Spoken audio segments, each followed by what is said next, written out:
Hello everybody, welcome to Palmer, Alaska. We are here today with LD Howard. He is a candidate running for State House District 9. He's down here today to participate in this event, and I'm sitting here wanted to let him speak for himself what he would like to say today about what is going on. Hi, hey everyone. Just letting you know kind of what's going on and kind of give an update what's going on. A lot of disinformation, a lot of rumor mill going around. It's kind of Alaska. Sometimes it happens up here. The biggest part about it is the biggest update or biggest part is I had a Zoom meeting with one of the members of Black Lives Matter. It went amazingly well. We laughed, we joked, we built on a lot of common bonds and beliefs, and we both get demonized for certain things. And definitely going to keep some channels open between him and I, or anyone else who wants to talk to me. I really have a lot of optimism. I have a lot of hope. Actually, we just got invited to go down to their rally point and have a prayer at 11 o'clock, so I'm totally looking forward to that. General consensus is looking great. Everyone that's showing up right now is showing up in the right spirit, in the right frame of mind. There's not a bunch of intimidation or guns like I was asking people to don't do.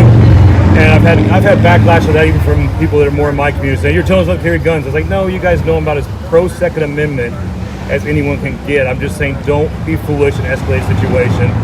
And it looks good. It looks amazing. I'm so happy. I also had one of the mothers of the young lady that organized, or one of the young ladies that organized this thing, reach out to me and tell me thank you. We had a great conversation. People who really watched my video understood my message. Other people who are instigators and provocateurs took my message, hijacked it, put words in my mouth that didn't need to be said, and started rumors to divide more. Luckily, people saw through it. People know what I was trying to do. The rhetoric and the banter leading up to this thing, I wanted to stay out of this. About 5 days before that video came out that I put on 907 Freedom, I was telling people stay out of it. I said this is a big nothing burger. This is not going to be anything big. Let these people come protest. Let them do their thing. Just ignore them. They're not going to be not going to be violent. They're going to be peaceful. Everything's all good. And then people kept sending me screenshots of comments being made on both sides. Very inflammatory, very scary comments on both sides. I'm making that evidently clear. Both sides were doing stupid things, and you know better. So the day I put out the video, someone screenshotted me some really horrible things. I mean, on one side it was, hey, let's drop the bricks and pick up guns and let's kill these supremacists. On the other side it was, kid up, guns up, and bring body bags. And the one thing I want to make clear, and I think needs to be said, is 99.9% of the reason we're in this is because of indifference. Because people don't act to help their fellow community or fellow citizens in their communities. We're indifferent to people's plight. We're indifferent to people's struggles. If somebody would have stood up and said, hey, officer, get off this, or even moved him. I know it would be dangerous. I know it's probably we're not supposed to touch officers, but sometimes things have to be done. Sometimes, you can't always stand back.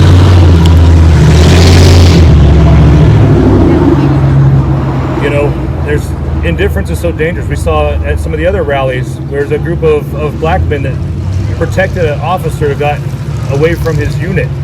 That's the epitome of community. That's the epitome of what this spirit should be.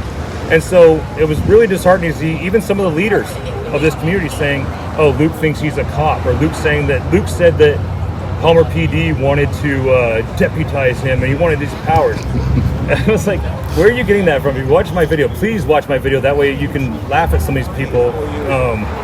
Even some assembly members here in this area, I cannot believe the things they're saying about this. They're more divisive when they should have been leaders. I didn't need to step up. They're already voted in as leaders. And where were they?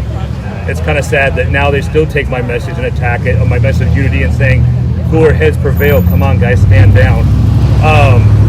Just frustrating. And so to make it evidently clear so the rumor mill can go away out of the mouth of me was Palmer PD. I met with them. I met with Alaska State Troopers. I met with the city manager. I met with everyone else like that. Palmer PD asked us, hey, if things go south, can we have video from your phones or from anything like that so we can identify the bad apples? Black Lives Matter are not bad apples. It's the bad apples that infiltrate them and degrade their message.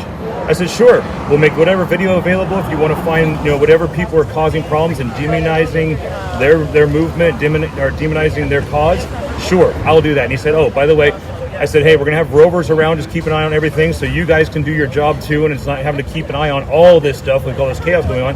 He goes, yeah, if your rovers are out, they see something suspicious, go ahead and give me a call.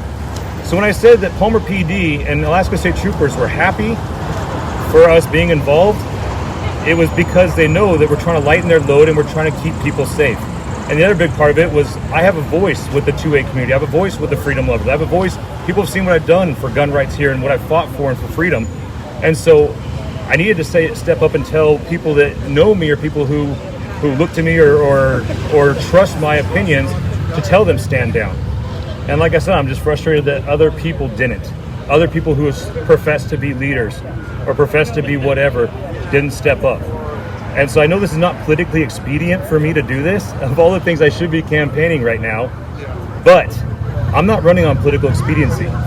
If I did everything the way a handler told me to do, or I did everything that looks good on paper, I don't belong in Juneau. That's 90% of what's the problem in Juneau, is everyone doesn't do what they say, says all kinds of lip service to us, and then goes about and does their own thing anyways.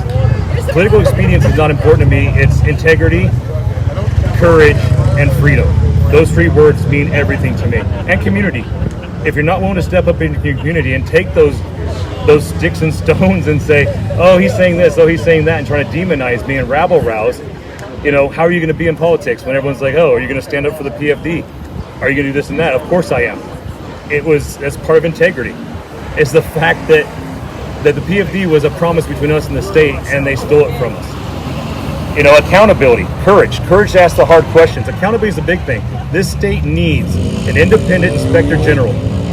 We need a true, authorized accounting for where our taxpayer dollars are going. All this money to our budget, all this special interest, all these nonprofits, and all this stuff like that. Where's it going? Where are we getting our bang for our buck? We need to see the fact that these dollars mean something. We trust the government with our taxpayer dollars. We expect to get results. And as far as I know, even some of the audits, some departments have said, oh, you don't get those records. Tough luck. We're just going to do what we keep doing, and money keeps bleeding out of the state. We have to get fiscally responsible. And so, I'm doing my best on the campaign, guys. I know a lot of you guys believe in me. A lot of you guys understand who I am in my heart. Give me another day or two to get this all, try to do the best I can for my community, and I'll see you on the campaign. I look forward to meeting everyone. I look forward to everyone getting to talk to me, understand who I am, what I am, and understand that the rumor mills are strong in the city. The rumor mills are strong in the state. It's just kind of what it is.